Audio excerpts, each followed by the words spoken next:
the fact that the artist can continue to get royalties. It's a revolution. It's a revolution, Roger. I mean, like, my God. You got your perspective. I just want to be happy. Don't you want to be happy? Garyvee, welcome to Origin Stories. Thank you, my friend. Thank you so much for having me. This came together fast and I could not be more thrilled. We go way back. I don't even know if you know this, but we go back to, I think, 2007. How about that? Seems like yesterday. I do know, and it's crazy that it's been that many years already. Insane. And so now we find ourselves years later intersecting in the wonderful world of NFTs. So tell the people, what is your origin story? In the macro or in the world of NFT? Let's go blitz style macro, just in case somebody doesn't know. Yep. And then let's get deep into the NFT space.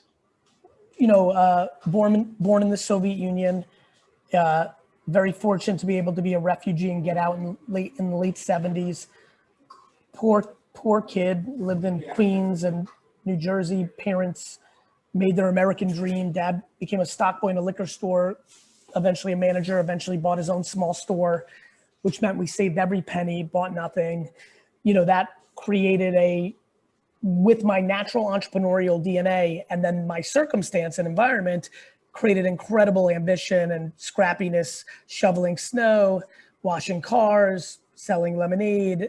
You know, it was just always there. Sports cards exploded in the late 80s, became a cultural phenomenon, similar to where it's at right now. Mm-hmm. That's where I really learned my craft, doing baseball card shows, really became a buyer and seller. Got dragged into my dad's liquor store because now he had one, stocking shelves, $2 an hour, you know, merchant's son, kind of 1940s, 50s style, right? Like immigrant life, terrible student, really good businessman as a kid, discovered the internet in 95, 2 seconds in, said, oh my God, this is gonna change my life. Year later, launched an e-commerce website for my dad's wine shop, one of the first in the country. Took over operations and ran the business from 98 to 2011. And in that 13-year window, built my dad's business from a $3.8 million to a $65 million business. No capital infusion, no VC money, no credit line, just fucking grinded it. Innovated, email. You know, NFT right now is just deja vu. You know, all the games being formulated, the winners and the losers.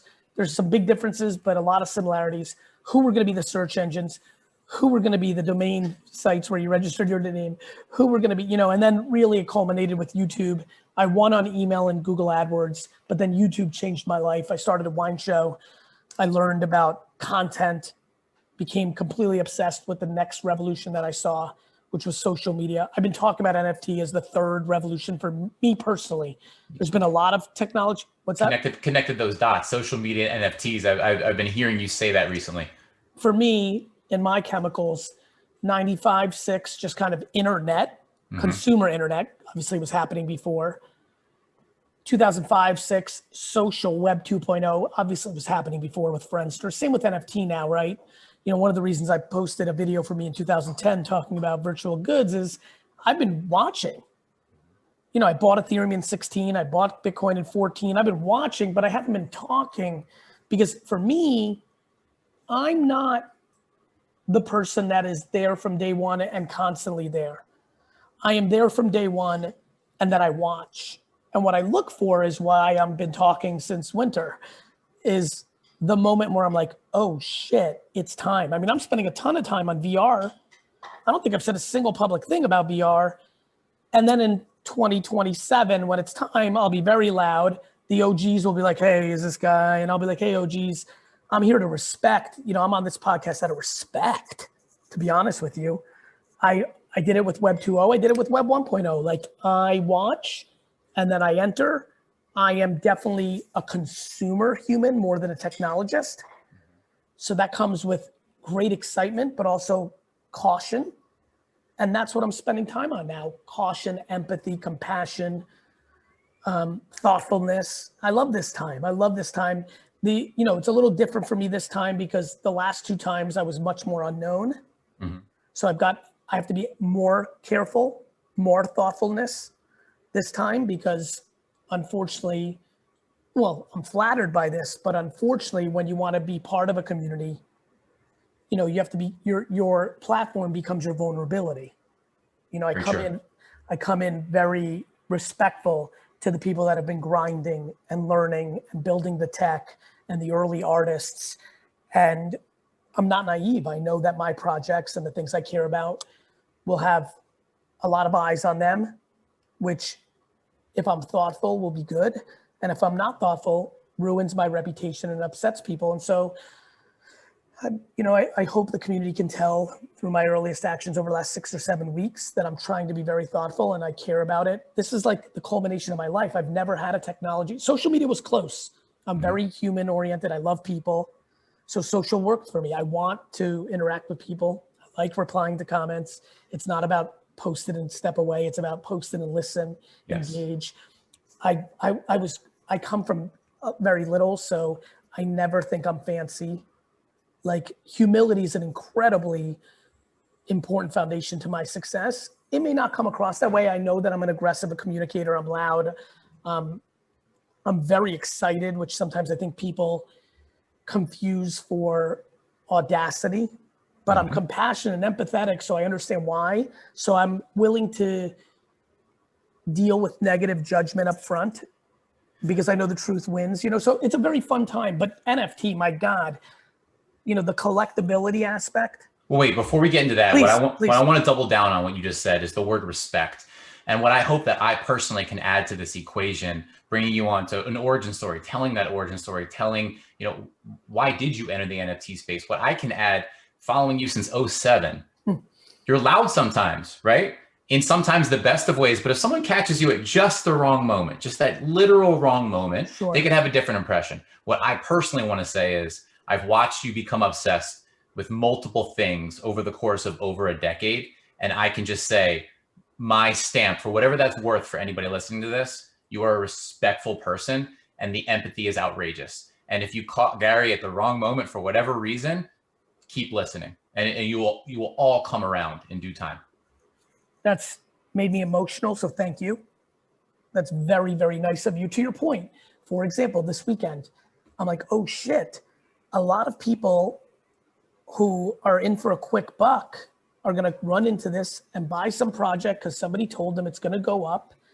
And when I say, hey, 97% of NFT projects, not the NFT space, are very vulnerable to not being successful investments, I believe that to be true out of history, out of knowing human psychology. I also, you know, and so you can imagine if somebody sees that, they're like, fuck this guy, like, you know, and I'm like, I get that. And I'm like, no. If you look at, to your point, if you look at the string of 40 things said, and that's what's tough about a Twitter or a clip, and that's why going on podcasts is nice. It's like, look, first of all, I mean, it was really fun. I had a really great moment yesterday. I bookmarked it because I was just about to go to bed, but there's a piece that I want to buy because I just like it. And so there's going to be. Can you share? Yeah, it's like this little ghost. I actually don't, it was that quick. I was like literally about to go to bed. And so like, you know what? I don't want to forget this. So I bookmarked it. I'll my phone's in the other room. I'll grab it. But like, it's just like a ghost that was drawn and like colored. And I'm like, this is neat. And I think it's on Nifty Gateway. And I don't know. Is it the Trevor Andrew Gucci ghost maybe? It might be, brother. It might be actually. I got you, Gary. I'm so deep in this space right now. I got you, whatever you need. I know you are, brother. And so you know, I'm excited because I think a lot of people, you know, I'm trying to help people have a very important combo, which is there's two very interesting dynamics. There's the reason I have this on my wall, and this costs a lot of money because it's a former employee of mine and she's trying to become an artist and I want to support her. And so that's exciting for me. And I'm excited to meet people and like big shout out to my friend Connor, who I met, you know, he's not a huge digital artist yet, but like, I want to support him because I like him. Like, and there'll be people, you know, I think my world's going to look like there's people I just like and I'm cheering for them and I want to support. Now, I will never tweet, this is a great investment. You should, because if I don't believe that, why would I do that to him, myself, or her, myself? But there's going to be people I want to support their art because I like them. Then there's going to be things like the ghost. I'm not even sure who's behind it. Back to your point, I think you're probably right now that my brain's thinking. But like that I just liked. I just weirdly like ghosts, like in general. Like I used to draw it a lot. Pac-Man was huge for me as a kid, so that kind of ghost. and I'll do that. And then there's going to be a ton I do. I'm a baseball card collector. I'm a comic book collector. I'm a toy collector. By nature, NFTs are incredibly interesting to me. The Street Fighter thing's really cool. I want to buy Blanca because I'm undefeated with Blanca and Street Fighter for Super Nintendo. But I also didn't buy it right away because I do think it, and you know, they were going to go up very quickly on wax. And then I'll buy it when it comes down. I don't see that as, again, as an investment. I'm going to put that on the flip side. You know, when I look at Pepe as a first play in Bitcoin, right? Truly NFT on Bitcoin, not Ethereum. Yeah. As a collector, I'm like, ooh, that has a real shot. But what's funny is when I use my brain and my heart, where I go is to Cryptopunks, because I'm like, okay, that's first Ethereum, but fuck, I really love these fuckers. This is Nintendo 8-bit. Yep. These really speak to me. Yep. You know, Ethereum, you know, obviously there's a lot of conversations around scalability. You know, I'm spending all this time thinking about myself of wrapping coins because who the hell knows which blockchain's going to win. And so I'm just doing all this education, right? But I look at CryptoPunks very different than I look at Street Fighter Wax. Street Fighter Wax is singular. I need Blanca because I need to show my friends who I beat 1,000 times with Blanca and everybody would get upset because I figured out a way to play with him. That's a personal thing. CryptoPunks is, holy shit, this thing could really be an investment. If I'm as right as I think I am about NFTs, this project has a real shot. And those would be things that over time I'll put on the record and be like, this is what I believe in. So there's a lot of conversations to be had, but I appreciate you saying that. And I'm excited to earn my keep. I don't come in here, I'm fascinated by people that do well somewhere else and think that all of a sudden means that they should be looked, you know, to me, I'm starting from the bottom in this community and I want to do all the right things. I also, and I did this in sports cards, I also remind people, look, there's a part of me that likes to collect and support. And there's a part of me that likes to trade. It is my, I told a lot of sports card people, I'm like, look, because they were mad. They're like, you shouldn't buy and sell. I'm like, look, I respect that. But are you really the human that gets to decide what I can do? Right. You know, like, I don't know if you're paying attention, but you know, OpenSea exists, not for collecting. It's not like a collecting wall.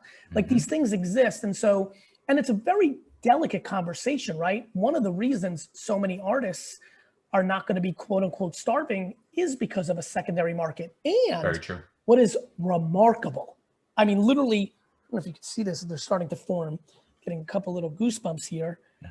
You know, nice. The fact that the artist can continue to get royalties. It's a revolution. It's a revolution, Roger. I mean, like, my God, you know, I could super understand the artists of the past who would be super sad. They would make a painting, the gallery they had a deal on would pay them a certain amount, and they wake up 11 years later and the thing's selling for $11 million and they got 8,000. Yep. I mean, my God. You know, and now no matter how many OpenSea transactions there are and beyond, it's always that 10-ish% that's going back to the creator. I can't get over it. I don't know what else to tell you. Like, to me, this is the greatest thing. So yeah, anyway, to origin story, like that was who I was as an entrepreneur. I did really well, invested in a lot of companies, built a large marketing company, have built a big content platform. This is the scariest of them all. I'm asking myself questions of like, oh, is this it? Like, is this going to be the one? Was this all built? You know, for example, I know you pay attention to everything.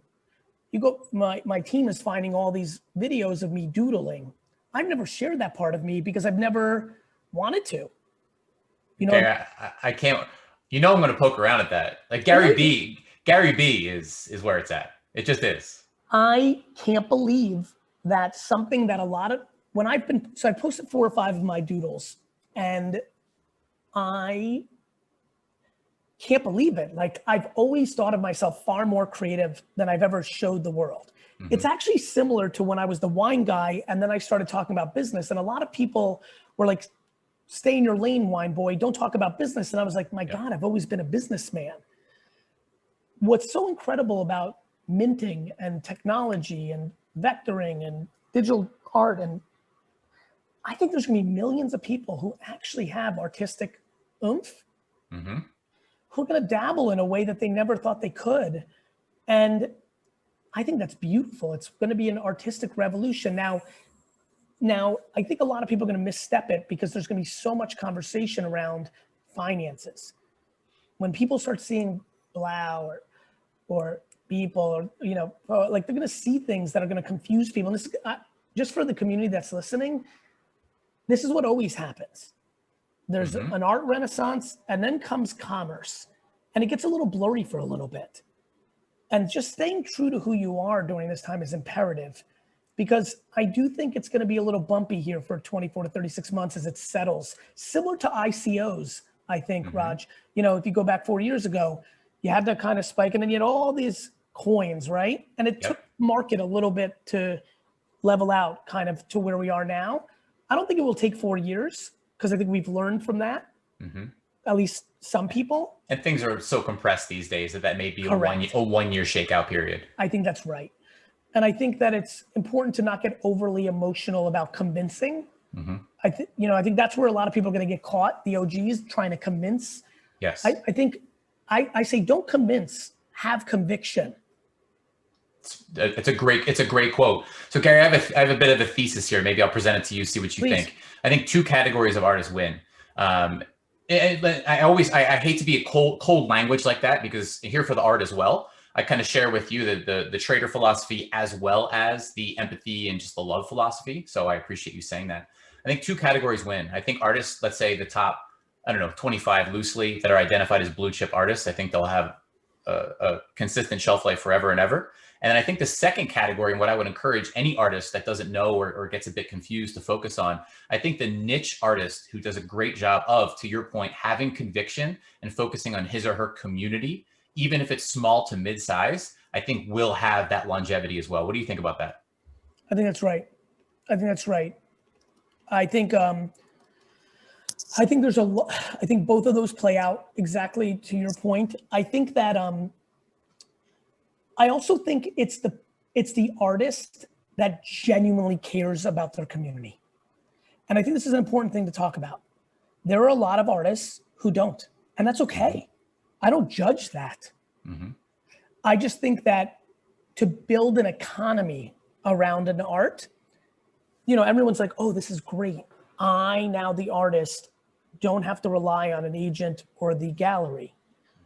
What the artist has to understand when they take on that responsibility is just making the art is it's the variable, but it's only one of them. I remind people that art is in the eye of the beholder. There's a subjectiveness that is incredible around this. And actually cultivating a community of people that care about you, matters. And there's a million ways to do it.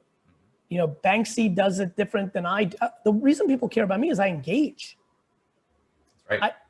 For real, and so I think that will be interesting. Who's going to actually truly care about their early supporters?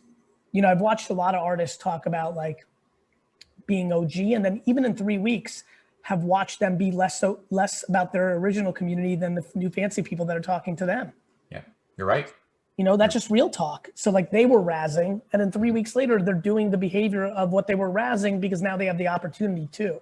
Yeah, I think that's the pitfall right there. If you get too caught up in the mania, that base, that strong foundation may not be there for you when the mania dies down.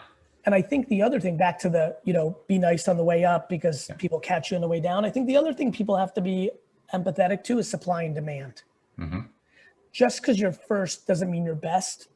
Just because you're first doesn't mean you made something that captures people's imagination. And so, just realizing that this is going to be a floodgate. One of the great things of the old world was limited people got into galleries. One of the terrible things of the old world is that limited people got into the galleries. Good. I look at this like influencer marketing, actually. Everybody can now be an influencer. And I think everybody now will have an opportunity to play out some of their ambitions in art. The art world said Jackson Pollock was not art until they did. This always happens. This is history. So what people have to be prepared for is actual supply and demand. There's going to be more supply over the next 6 months in NFT projects than anybody on this call listening or watching, me and you included, can comprehend. 100% agree. Literally everybody. And most of it 98% of it is going to be short-term transactions, which creates a very interesting and scary bubble scenario.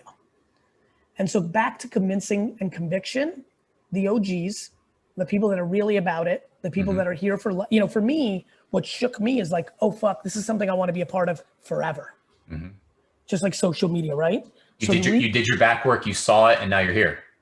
Correct. I spent the fourth quarter reading and watching. I even the thing that I most zeroed in on punks, I didn't act on, which I wish I did.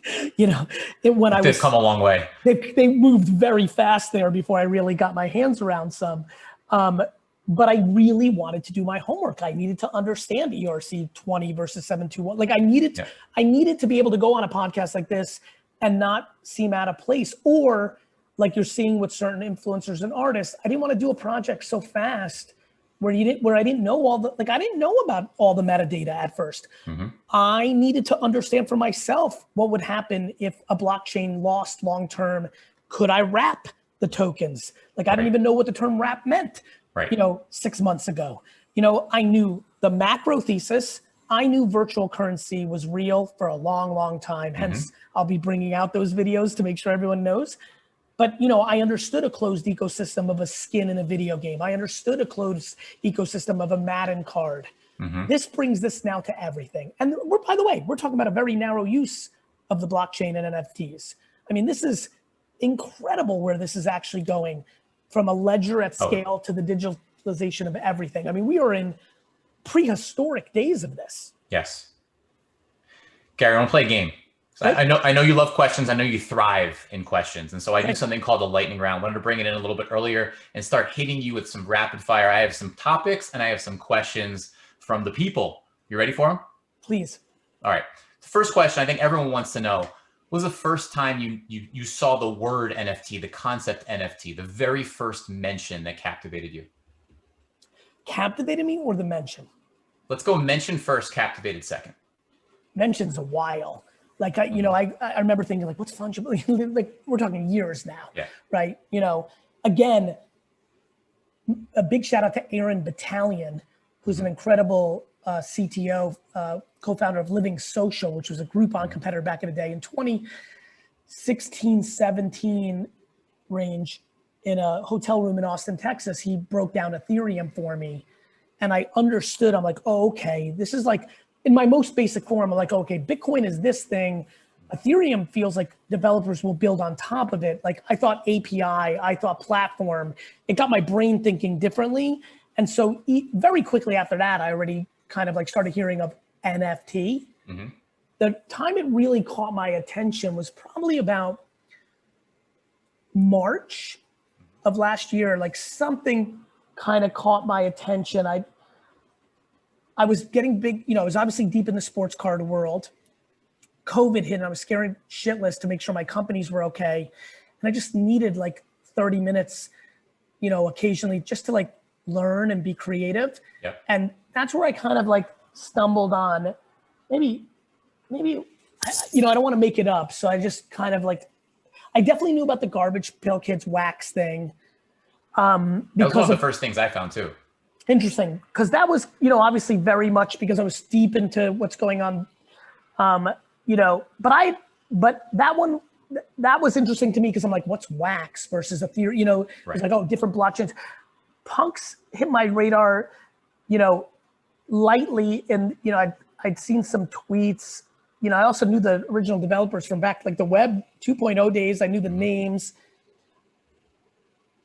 When it really caught me was this fall, like September, October, I'm like, Cryptopunks is an important project. And that led me down NFT. This is whoa. But I was like in Q4 mode, budgeting. You know, I'm an operator. People forget that I'm not actually quote unquote Garyvee. I'm like running a really big business. So I was trying to set it up, still navigating the waters of COVID, losing clients, what's going on, offices. And then I was able to use the holidays, like December, January, like the last week of December, first week of January, to dig even deeper. The true explosion. Yeah, I was like, okay, this is like, fuck me. I need to buy some Cryptopunks, you know, art blocks, what's this? And like hash mass. So I was like, oh, this is what OpenSea. I was like, ooh, this is really happening. And then I hit up my homie Kevin Rose former, founder of dig.com, and he's always on it. And he's like, I'm already in this. Then we started yapping, and the juices, Arab Italian, my brother, and like just the, whoa, this is feeling like 15, this is feeling like 2005, 6. This is feeling like 95. Oh my God, this is real, real, real, real. What's your first purchase? My first purchase was a single Cryptopunk in January. Then I bought 4 hash masks randomly, just to like play. And then I bought a So Rare Mbappe. So that was my first little burst of like 3 or 4 purchases. All right, let's go rapid fire here. Topics. Number 1, New Jersey. I got to give the shout out to my wife, Marissa, from New Jersey. Seeing you in New Jersey. What do you think? New Jersey. What's my like word association? First word association. The grind. The grind. Love it. What's the top selling NFT concept 1 year from today? Cryptopunks. And that segues us right into Cryptopunks. Word association. The project. The project. JETS. My escapism. Tom Brady. He pisses me off. Dirt. Dirt? Dirt. Oh God, you know me well. Honest. And I want to break that one down. Go. Because I have so much compassion for who I think listens to this podcast. So many of you are from the dirt of NFT. And my admiration for that is at the highest levels. I think that people that come from the most humble places are the people I admire the most, genuinely. I believe in the process. Like I said, the Jets are my escapism because it's my journey to try to acquire it. I don't want to, everyone's like, he's obsessed with owning the Jets. They're wrong. I'm obsessed with trying to buy the Jets. The process. The process. I've enjoyed the last 12 weeks. Many good things I think will happen to me in this space. None of which will ever compare to these moments. This is my first podcast that I'm really talking about it. The second I'm like, oh, I don't have to be scared anymore if Ethereum doesn't win, because I think this rap thing can help learning, right? The late staying up at midnight and being like, there was a Bitcoin project, Pepe, before Punks. Like those moments are everything to me. Big deal. Everything. Yeah. Everything. I love it. Like the chats on Twitter, meeting the people, like having the convos, putting out a tweet of last night of like what podcast, canceling a pretty important meeting to do this with you right now because I just because I need it. I want it. I love it. I love it. Let's go the opposite. Let's go clouds. Clouds? Clouds. When I think about clouds, I think about macro strategy. I refer to clouds as like what, why, like what. And so I think macro strategies when I think clouds. Smurfs. An IP I'd love to own. I grew up on Smurfs. I like that cartoon. You own that IP, bring them into the NFT space. Well, that's, it's so funny. There's a trillion, this is Steve, why it's such, Roger, why this is such a huge place for me. I've been talking about nostalgic IP at nausea for the last 7 years in my content. The manifestation of that in this space. Well, you know what makes me sad? So many of these incredible things, Scooby-Doo, Hanna-Barbera, Fraggle Rock, Happy Days, shit that I really love, like 70s and 80s pop culture. I know in my soul, 85% are gonna go sloppy into this space and ruin their brand. Let me phrase, dent their brand instead of exploding it. Hence why I talk about being thoughtful. Yeah, those who get this right, the nostalgic brands who get this right are just going to Jupiter. Yard sales. The thrill of the hunt. UFC. Incredibly underrated sport, even though it's so hot. 100% agree. The influencer who is not currently in or exploring NFTs who you believe should be in NFTs. The Rock. Nice, good one. And now, Gary, it's the people's lightning round. Farmed out 10 questions. Going to throw them at you, rapid fire them, or dive into them if you like.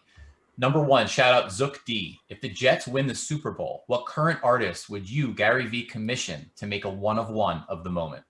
I would do a humongous search and speak to the most authentic artist that is really passionate about the Jets, like can really ask my questions and also has an aesthetic style that I subjectively thought was epic. That survey would be so key. Rooting out who is the real Jets fan. Yeah, I think it would be such a moment. And if I was like, for some reason associated with being able to be the project, it would take a lot of thoughtfulness, like a micro version of what I've been doing for the last 6 months. Number two, shout out Sutton S. When are you going to change your profile picture to a CryptoPunk? When I buy a couple more CryptoPunks that I really want. You know, that's just an authentic answer, right? Like I really want to score one or two more things because I'm scared. I'm also, honestly, it's actually not an authentic answer. It's a 37. I am petrified to affect the market. Mm-hmm. I live this in sports cards. I remember. I'm very worried if that happens. It's funny, even this podcast, I'm giving you off. I don't know how to not answer the question. Mm-hmm. I'm not naive that this is going to be listened to. And like some people are like, oh, because I'm being very candorous. I also don't think I'm always right. I also think, who the fuck am I? But I also am aware that some people, which is why I'm like, do your own homework. I understand. Yes. I have a nice track record.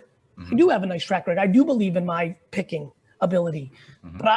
But I picked Yo Bongo and thought it was going to be the biggest startup of all time, and it failed. So I think that I don't know when. I also think that what I'll probably end up doing, if it's okay with the Cryptopunks community, I'll have to probably ask the founders.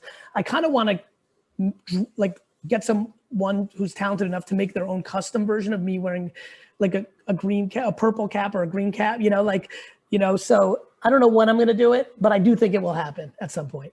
I like that. TJ, shout out TJ. The real question is, do you own a crypto cube? If not, when do you plan to get one? I don't. I don't know when I plan to get one, but I want to do more more education on it. You know what I mean? Like What I'm doing is I'm not doing anything. Like I have smart friends. I have people that are being very generous with their intellect and knowledge. I just don't rush into things. Yeah, smart man. Shout out New View Investor. Gary, how do you evaluate an NFT? What is your criteria? The underlying information, supply and demand, who's behind it, what do I know about them? Do I think they're good? I think of it as jockeys and horses. The underlying data, the subjectiveness and my ability on the creative part, that's the horse. The jockey is, who's the human behind this? Do they understand how to cultivate a community in perpetuity, or are they just trying to do something for a quick win? Right. So those are the two big criteria.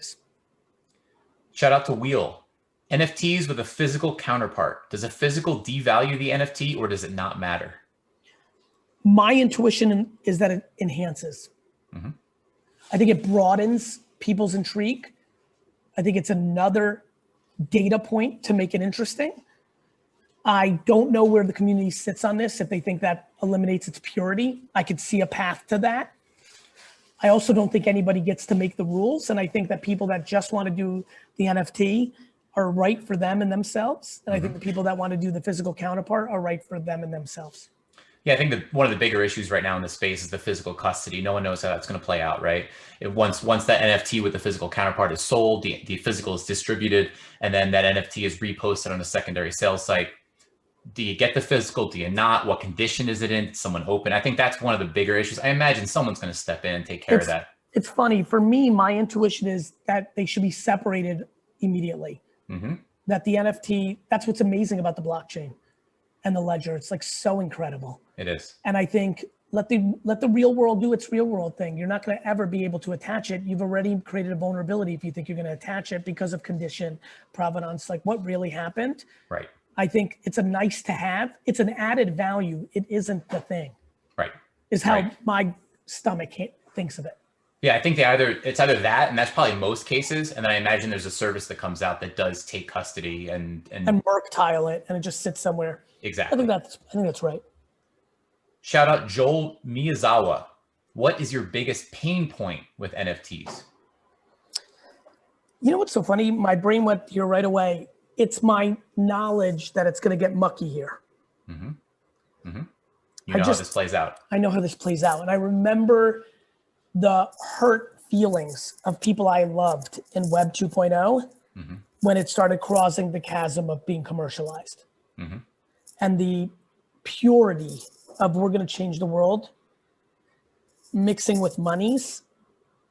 And this one is much more transactional than that was. Yes. My biggest difficulty is knowing that there's going to be a lot of emotion, a lot of money lost, a lot of short-term thinking, a lot of bad characters, a lot of people becoming miffed of the overall space because they'll see somebody that they grew up with turn into, in their mind, somebody who's selling out, even though that person is just trying to do something, you know, that's good for their family. There's going to be emotions, and I know that.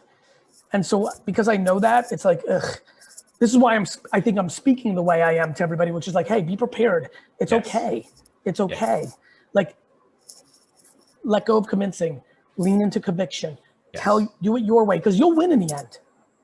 You will win in the end. You build a meaningful project that has real community. You might get outsold by somebody who's a better self-promoter, but let's talk about what it looks like in 9 years.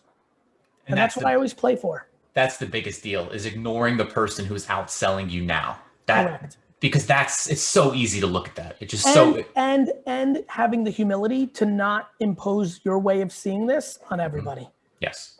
People, you know, it's like, it's important because it's what happens to people that fall in love with a band that gets big. They start hating them.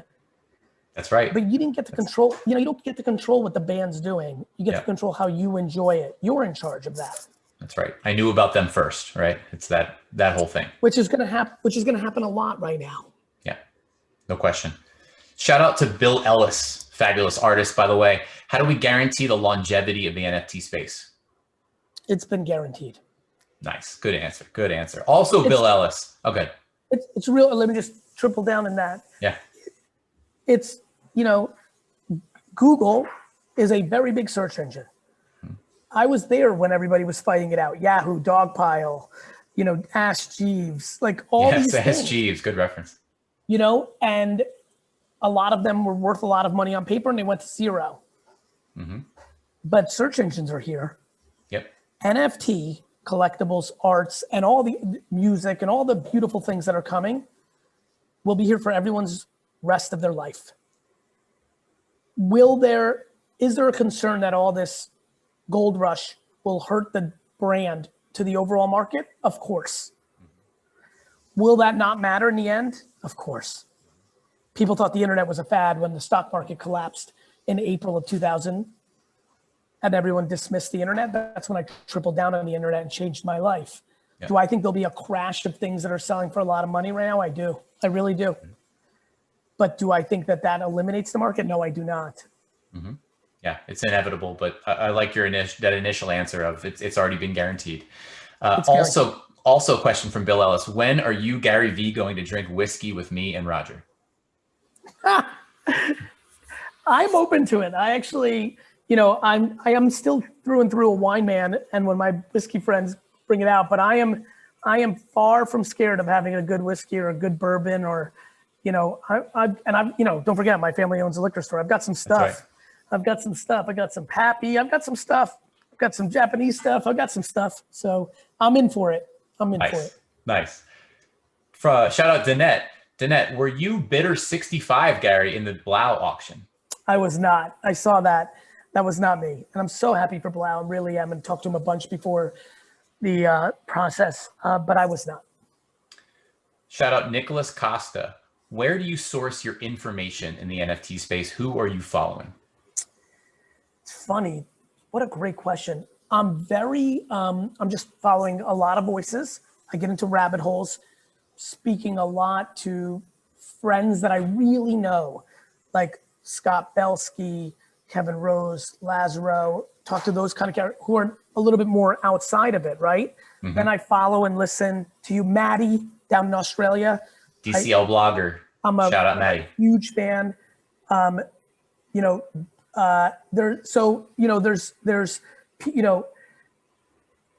Jeff Holberg, you know, has been somebody I've spent a lot of time with, you know, trying to think, because I want to make sure. Emmanuel, who was at Coca-Cola, has been very involved in So Rare. Matt at Larva was very gracious, and I was able to speak to. Kevin Rose has been a big factor because he's so truly, authentically a learner too. And I went through that with him. He's been big for me, and just continue to add people to conversations. Donnie over at Bitsky, it was very gracious with several hours of time. Bitsky's picking up some heat right now. You know, so, you know, you know, Beeple was very gracious and, you know, of his journey. And just a lot of people on DM, little tidbits. I also am a very interesting learner. I don't like taking anybody's points of view. I like listening to them, you know, and then kind of looking at things. You know, Mike Novogratz, you know, somebody I've spent some time talking to, like a lot of people, but I'm a very funny character. I take everything with a grain of salt because I'm aware that people have subconscious agendas. It's very true. Which I don't blame. You know, so I try to be thoughtful. I watch what people react to. You know, I watch every comment on the artifact drop. Like I read people more than experts. I read, you know, I try to get educated.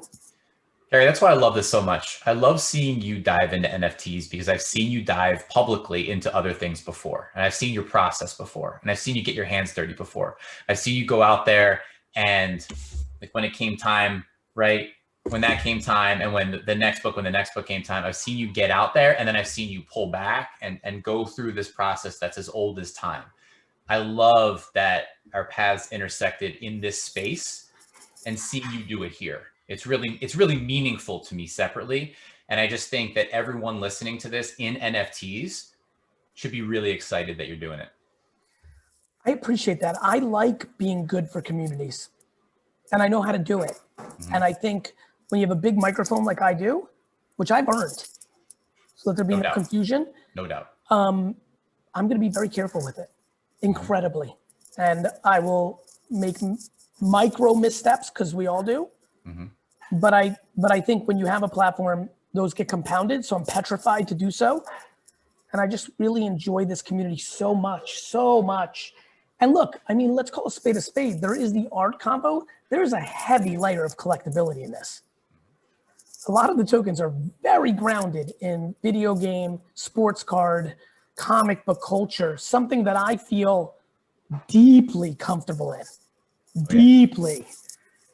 You know, I've never collected art and flipped it. I've only supported art, which is awesome, actually, because I think that's going to be good for me in this space. But boy, do I like buying an athlete, you know, NBA Top Shot. Yes. I think it's an incredible project for a million reasons. I also think it's an incredibly interesting project because I think a lot of people are going to lose a lot of money. Not because Top Shot's doing anything wrong. Roham's incredibly thoughtful. Flo, I think it's amazing. It's that those are more like sports cards. They'll be the next one and the next year and the next year. And I know what Kevin Garnett and Chris Paul and Tim Duncan and Patrick Ewing rookie cards go for. There's not a sustainability to Top Shot long term. And so I'm very concerned of how big that crash will be on it, especially because it's by far the biggest project for the normal consumer. Does that hurt, quote unquote, the space? It may. Yeah. This is why we have to educate and say things like this. I'm a macro monster fan of Top Shot. I think it's so cool. Basketball, the best culture. Yeah. But I'm also a monster fan of sports cards, but I'm out there saying all the time that if you buy rookies and not LeBron and Jordan, somebody's going to be held with the bag. You're going to get hurt. And look at the junk wax era, right? What's happening right now in Top Shots? Right now they're starting to say anyone who reserves will get it. Well, that's a supply faucet that's been turned on. But even if you go to the original stuff, Terry Rozier can't maintain long-term value. Right. Tyler Hero can't. They have to become a top 25 player of all time. And I think Terry Rozier, I bring up Hero and Rozier as guys that I admire tremendously, who at this point I'm pretty convinced are not going to be one of the 25 to 50 best players of all time. Right. And I tell people to go look at Vince Carter or Dirk Nowitzki rookie cards, and then look at current player rookie cards who are 4 times more expensive on supply and demand. And I say, put that into Top Shot. You need to be careful. Don't forget, there's a bunch of Ethereum and Bitcoin trillionaires, right, who are diversifying, which creates economic dynamics. So it's just a time to be thoughtful and a time to focus on your conviction. I'm excited to be a part of it, and I thank you for your time. Man, Gary, it's been an absolute pleasure today.